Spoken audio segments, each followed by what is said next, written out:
road is closed, but the cabs of course in there having their weekly protest, which is back there.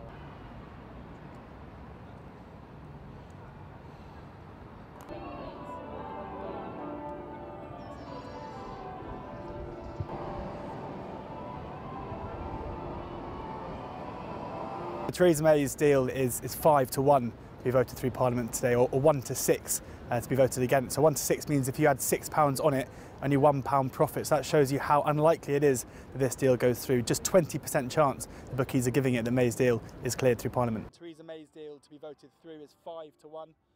No to Theresa. Also betting on Theresa May's exit date just today in the last 24 hours, 70% of bets placed through us, 70% of bets placed through us have been on May to leave this month, which shows that maybe there isn't as much support for her as we're seeing it quite regularly now. And also just looking at the past meaningful vote as well, the betting activity is way down compared to the last one, maybe showing that people are a little bit bored of the Brexit votes and people aren't quite as engaged in the news as they were a few weeks ago during the first vote.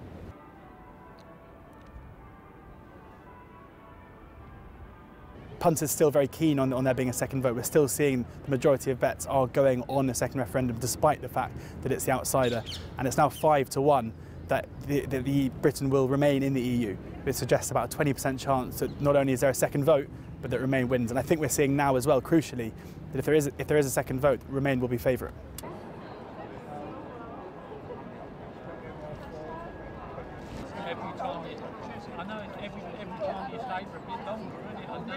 Ideally for me, because I think that the withdrawal agreement, quite apart from the backstop, is got a lot of caveats that I don't like. Ideally for me, it would be a managed WTO through clause 24, so that both sides can agree for a certain amount of time just to be as we are, and then we can negotiate a proper agreement for trade.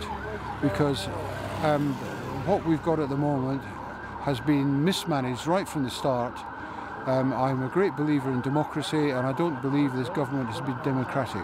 Stop Brexit! Isotopes! Isotopes! Aventini! Isotopes! You're good or not, just got to go out there and do what you do. I hope that Theresa May's deal will be resoundingly voted down, and then that will open the door for the other options, and particularly no deal. I'm really hoping that the MPs find their courage and vote down no deal, so that we cannot exit with all the catastrophic consequences of a no deal exit from the European Union. And then once they've done that, I think reality will start to dawn that there is no other option that will pass with a majority in the House, and therefore they will have to talk much further and much harder about people's vote.